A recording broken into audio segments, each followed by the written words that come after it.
Hi, my name's Sarah and welcome to my channel, and today I am going to share with you how to use and my thoughts on the HTVRont Auto Heat Press.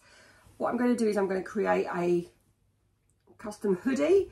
So I did this one last week as one of my test cuts and I love it. I love the way it worked. I loved the way that the vinyl bonded to my hoodie, so I thought I'm going to make another one, but I really would like a leopard print, so I'm going to create my own with it's like a camel colour beige backing and a glitter front.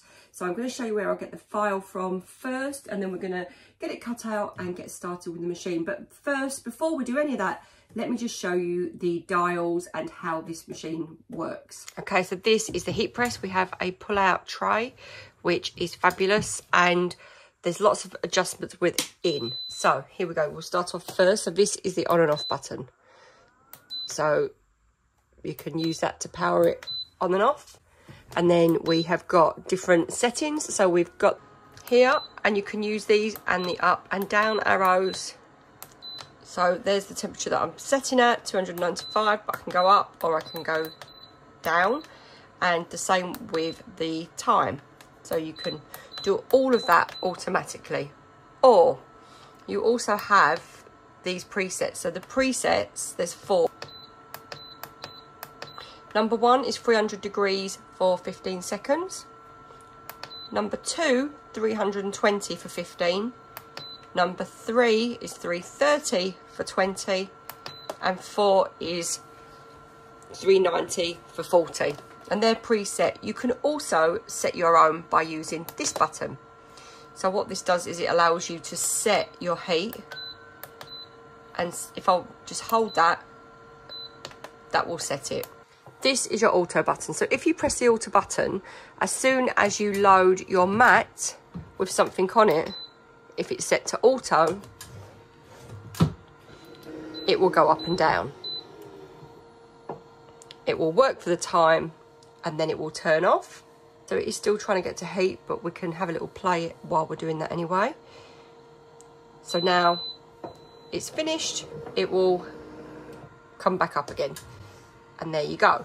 But you can override that if I turn that off, and then you can just use this button. So this is the manual button, so you exactly the same as this, but you press it yourself rather than when you push the drawer in. So you can do it when you're ready, rather than with the other setting you've got to put the drawer in and then it will just automatically do it. With that you'll use your manual. So there's different ways of doing it. It depends what you're using. So I'm going to use the heat transfer vinyl from HTVRont, and what I love about these is they have all of the instructions for the heat on the box, so it just makes it so much more easier when I'm setting my temperatures. I can just use my box. I'm going to go and design and cut my files out. I don't know if this is something to do with the sunlight, but this is not what I'm seeing. Like, this is through the camera, it's flashing. When I'm looking at the screen, it's not. So I don't think it's something to do with the sun. And I'm going to use this love file. So this is from my good friend Caro's site, which is called The Listed Home. I will pop the link below. And what I want to do is I want to actually duplicate this. And that's because I want to create a double layered file. So what I'm going to do first of all is just click unlock on the top bar. I'm in Cricut Design Space, and I want to just squash it down a bit because I just want my words to be a bit chunkier and fatter. So there you go, and you can just distort any layer like that. Now I'll duplicate it, and then once it's duplicated, I'm going to remove the contours from one of the layers. What you've got to be careful here is that you also keep that contour open in the middle of your E. So I'll go back in and do that again because I've lost some of my letters, and there you go. So there it is. I've got a bit of a gap there, but I'll get rid of that in a minute. And then I'm going to colour my layers so that I can see. Now, I've actually, when I cut it, I'm going to cut it the other way around. I decided just before cutting that I'd do the top layer black, the back in beige, but that really works well there. And then I'm going to send it all to cut. One thing to note actually before you do cut is make sure you mirror your image, and you can see here that because I've mirrored it, it flips it backwards, which means that when you transfer it onto the hoodie or t-shirt, it's the right way round. So I've sped this up because it is a bit boring to watch, but I find it really, really therapeutic weeding. So a great tip is to have really good light when you're weeding, because I just think I can see it better if the light is really good, or use something like a bright pad, which is brilliant. My image is all cut out, and here it is. I've got 2 layers. One's a glitter, one's a regular vinyl in a beige, and I've got my hoodie, so that will sit on there perfectly with that colour. So we've got 2 different types of vinyl. So what I'm going to do is check the instruction for both types, and then we can set the heat press to get going. I'm just setting my heat press now, and I'm going to go for the first vinyl, which is the beige, and that needs to be on 320 for 15 seconds. So I'm going to set that now. I've got my 320 set, and then 15 seconds. And once that's warmed up, I can preheat my hoodie, position it, and do the first layer. Okay, let's get going. So we're ready to go, and I'm just going to pull the drawer out and pop my hoodie on there.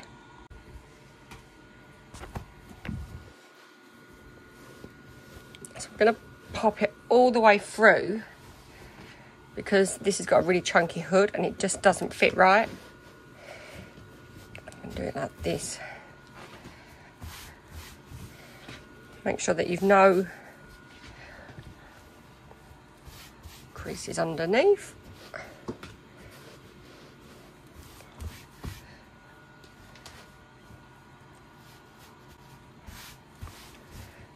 So we're going to pop it in, and we're going to preheat it.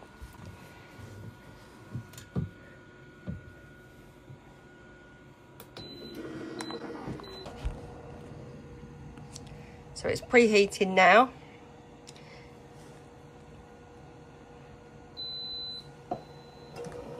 And there we go, it's lifted up, and pull it back out, and that's all warm and ready. And I'm now going to position my vinyl. And I want my image to go central about here. So I'm just going to measure in and see if I can get it as central as possible. Quite a big image. So once I've done that, I'm going to go from arm to arm just to check. So that's 5.5. I should really get one of those templates, it'd be much easier. So yeah, it needs to go over. So all positioned and ready, and I'm going to cover with my Teflon sheet and heat it.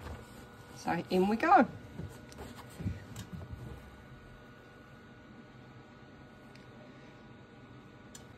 So I'm going to pull it out and allow it to cold peel. So it's cold peeled now. We've peeled, it's dried, and you can, or cool should I say, and you can see now how easily, putting a bit there, it peels off. I find it easy to pull right back on itself like that, and there you go. So that's our first layer, love. And now for layer 2. So for layer 2, I'm going to check the heat settings for this. We're going to set it at 315, so we'll just have to wait for it to cool down a bit. For 15 seconds. So that will cool down in a minute. And we're ready already. And we're going to position this over the top. So I might just give it a quick warm. I'm just going to pop that over the top quick and just give it a quick couple of seconds warm, because obviously it's cool to peel.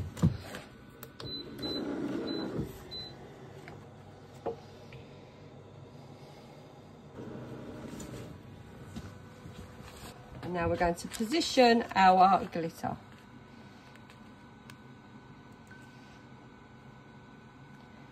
Exactly.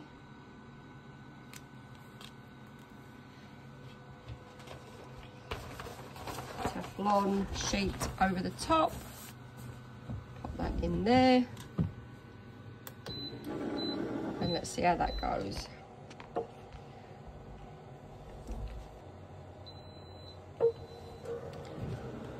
And let's just pull this out. And there you go. So I'm just going to allow it to cool for a second, and then we'll peel it.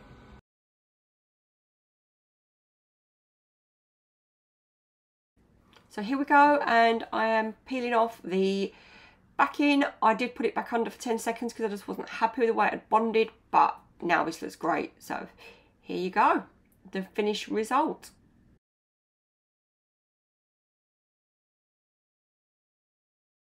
And that's it, we're done. I have finished my layered hoodie. So I really wanted the leopard print vinyl when it was out of stock, so I thought, do you know what, I'm just going to make my own. So I'll pop the link to Caro's website below in the comments, because this love file is free to download on her site. My thoughts on the heat press, I really like it, it's brilliant. I think it's so easy to use, and the fact that it's just on your desk ready, it's just going to make me use it more, because all my other heat presses are in drawers or cupboards, and I just don't think of it. It's not easily to hand, so a bit of a cop out really, but because that's there, I'll look at it and think, oh, I can make something. And I do like to have personalised hoodies, but I don't want the same as everybody else has got from the shops, because you go out and then somebody's got the same one as you, haven't you? If you've got a slogan tee, I like it to be a bit unique. So these hoodies are from, I think it's called All Bar One Clothing, and they wash really well. I've got a few different colours of them now, but I've made a few projects with the heat press and I've been pleased with all of them. I'd say that the second layer on this took a bit to adhere. When I first started to peel it off, it just didn't feel right, like it wasn't stuck enough, so I just put it through again, and once I put it through again, it was fine, and it's all adhered fine now. So the jumper that I did last week, the pink one that I was wearing earlier, that's been through the washing machine and the tumble dryer, and it's fine, still strong, and no peeling at all, so that's great, no cracking. Yeah, I'm going to use it for loads. I love it, and I think I'm going to do some banners, so I just need to get some banner shapes, and then I'm going to have a go at making fabric banners as well. Any questions, do let me know. Drop me an email. There's a written review, I'll pop the link to that as well below, so that if you want to read a written review, and I've got some pictures and step-by-steps, then please do see that, and please subscribe. And I hope that's been useful, and any questions about the heat press, let me know.